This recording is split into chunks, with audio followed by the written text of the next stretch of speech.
আসসালামু আলাইকুম সুপ্রিয় দর্শক, আশা করি সবাই ভালো আছেন, সুস্থ আছেন। মাত্র 10 মিনিটে একটি সহজ নাস্তা তৈরি করে দেখাবো। এখন থেকে বাসায় যদি হঠাৎ কোনো মেহমান আসে বা বাচ্চাদের টিফিনেও এটা কিন্তু খুব সহজে তৈরি করতে পারেন। আর শুধু লাগবে একটা ফ্রোজেন পরোটা। ঘরে যদি ফ্রোজেন পরোটা থাকে তাহলে সহজে তৈরি করতে পারেন।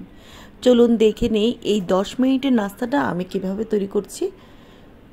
এখানে আমি দুটো ডিম নিয়ে নিলাম, চাইলে 3টেও নিতে পারেন, তো আমি দুটো নিয়েছি। দুটোর জন্য আমি কিন্তু 4টা পরোটা নিব। তো ডিম দুটির সাথে আমি এখানে দিয়ে দিব পেঁয়াজ কুচি, একটা বড় পেঁয়াজ এখানে কুচি করে দিব, সাথে কাঁচামরিচ দিয়েছি। আমি এখানে ধনেপাতা দিইনি। আর দিব হচ্ছে গিয়ে একটু লবণ দিয়ে এটা একটু ভালো করে ফেটিয়ে নিচ্ছি। তো ফেটানোর পরে আমি এর সাথে দিয়ে দিলাম চিলি ফ্লেক্স। এখানে 1 চা চামচ আমি চিলি ফ্লেক্স দিয়েছি। তারপর এর সাথে আমি আর অন্য কিছু দিলাম না, আমি এটা দিয়ে আমি এটা মিশিয়ে নিচ্ছি ভালো করে, কারণ অন্য কিছু দেওয়া যায়, চাইতে এখানে সবজিও দেওয়া যায়। আর এখানে দিলাম আমি বিস্কিটের গুঁড়া। এই বিস্কিটের গুঁড়ো দেওয়ার পরে আসলে এটা টেস্ট অনেক ভালো হয়। তো এখানে টোস্ট বিস্কিটের গুঁড়ো দিলাম, চাইলে আপনার ব্রেড ক্রামও দিতে পারেন বা পাউরুটির গুঁড়োও দেওয়া যায়। তো এটা দিয়ে করলে আসলে নাস্তাটা অনেক ভালো হয়, টেস্টি হয়। তো এটা দিয়ে আমি এখন এটা রেখে দিব এক সাইডে। আর যেহেতু আমি ফ্রোজেন পরোটা দিয়ে বানাবো, এই পরোটাগুলো নামিয়ে 2-3 মিনিট বাইরে রাখলে কিন্তু একটু নরম হয়ে যায়। শক্ত অবস্থায় এটা বেলতে যাবে না, তাহলে ভেঙে যেতে পারে। যখন একটু হালকা নরম হয়ে যাবে তখন যেই পিঁড়িটার উপর আমি বেলবো সেটার মধ্যে একটু বেশি করে ময়দা বা আটা দিয়ে দিতে হবে। তারপর এই রুটিটা বিছিয়ে দিয়ে এটার উপরে আবারও একটু ভালো করে ময়দা ছিটিয়ে দিতে হবে, কারণ এটা তো একটু পরে নরম হয়ে যায়। তাই বেশি করে আটা না দিলে অনেক সময় পিঁড়িতে লেগে যেতে পারে। তো আমি এই অল্প অল্প করে একটু দিয়ে আমি বেলে নিচ্ছি। এটা কিন্তু আরেকটু বড় হবে আর একটু পাতলা হবে।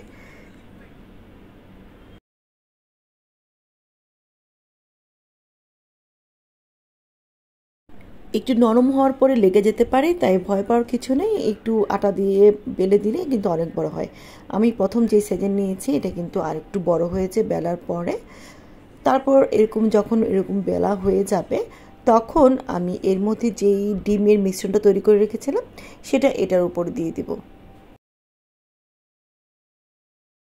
এই বিস্কিটের গুঁড়া দেওয়ার পরে কিন্তু যেমন টেস্ট আসে, স্বাদ আসে, তেমনি এটা কিন্তু যে আমি পরোটার উপর দিয়েছি এটা চারিদিকে কিন্তু ছড়িয়ে যায় না, এটা মাঝ বরাবর থাকে। তো এটা দেওয়ার পরে আমি দেখেন দুই পাশে এভাবে এক সাইড দিয়ে ফোল্ড করে দেব। তো এভাবে দেওয়ার পরে কিন্তু আর ডিমটা বাইরে চলে আসে না। এভাবে চারোধারে আমি এটা ফোল্ড করে দিয়েছি, অনেকটা এনভেলপের মতো বা মোগলাই পরোটার মতো। তারপর আমি তেল গরম করে নিয়েছি ফ্রাই প্যানের মধ্যে, একটু ডুবো তেলে এটা ভাজতে হবে।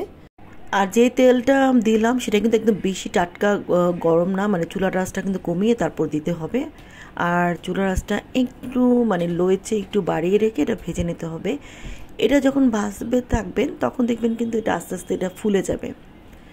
আর পরোটা তো একটু মোটা ভাজ আছে, তাই একটু সময় নিতে একটু ভেজে নিতে হবে। চাইলে চুলা বাড়িয়ে ভাজা যায়, কিন্তু চারিদিকে পুড়ে যাবে, ভিতরটা কাঁচা থাকবে। আর এদিকে আমি আরেক সাইডে আরেকটা পরোটা এভাবে ভাজ করে দিয়ে দিলাম। তো আসলে হতে কিন্তু বেশি সময় লাগে না, আমার যদিও এটা খুবই অল্প সময়ে কিন্তু হয়ে যাচ্ছে। এই দেখেন এটা কিন্তু ফুলে গিয়েছে ভিতরটা। তখন এটা উঠিয়ে রাখলাম। আমি আরেকটা আপনাদেরকে দেখিয়ে দিচ্ছি আমি কিভাবে এটা করেছি। তো এইভাবে করে আরেকটাও আমি এভাবে তৈরি করে নিচ্ছি।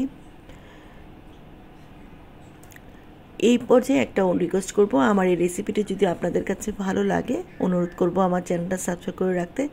আর আমার ভিডিওগুলো আপনাদের কাছে কেমন লাগে অবশ্যই কমেন্ট বক্সে এসে জানাবেন। তো এখানে আমি মাছ বরাবর যেই ডিমের মিশ্রণটা তৈরি করেছি সেটা দিয়ে আবারও চারিদিকে আমি একটু আঙুল দিয়ে চেপে চেপে দিলে কিন্তু এটা লেগে যায়। তারপর আবারও এইটা তেলের মধ্যে আমি এটা দিয়ে দিব। এভাবে করে কিন্তু প্রত্যেকটা আমি কিন্তু 4টা পরোটা নিয়েছি, ভেজে নেব। এই যে দেখেন এটা ফুলে কত অনেক বড় হয়ে গিয়েছে। তো একটা সাইডে আমি আরেকটা দিয়ে আমি এটা ভেজে নেব। আর যেটা হয়ে গিয়েছে একটু কমা আছে, কিন্তু আমি বসিয়ে রেখেছিলাম। তো দেখেন কত সুন্দরভাবে তৈরি হয়ে গিয়েছে। তো একটু ঠান্ডা হওয়ার পরে এটা কিন্তু এখনও মোচমোচে আছে, গরমও আছে, আবার একটু ঠান্ডাও হয়ে গিয়েছে। তো আমি একটু কেটে দেখাচ্ছি। এটা এতটা মুচমুচে আছে, আসলে খুব সহজে কিন্তু চটজলদি একটা নাস্তা তৈরি হয়ে গেল। তো আজকে এই রেসিপিটি আশা করি ভালো লেগেছে। এটা কিন্তু আপনাদের বাচ্চাদের টিফিনেও দিতে পারেন, কারণ এই পরোটাটা অনেকক্ষণ কিন্তু এটা মুচমুচে থাকে, আর ডিম দেওয়ার কারণে এটা কিন্তু মুচমুচে আরও বেশি সময় থাকে।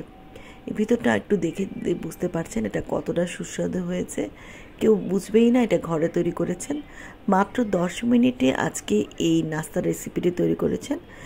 আশা করি ভালো লেগেছে। ভালো লাগলে একটা লাইক দিবেন, কমেন্ট করবেন। সবাই ভালো থাকবেন। আল্লাহ হাফেজ।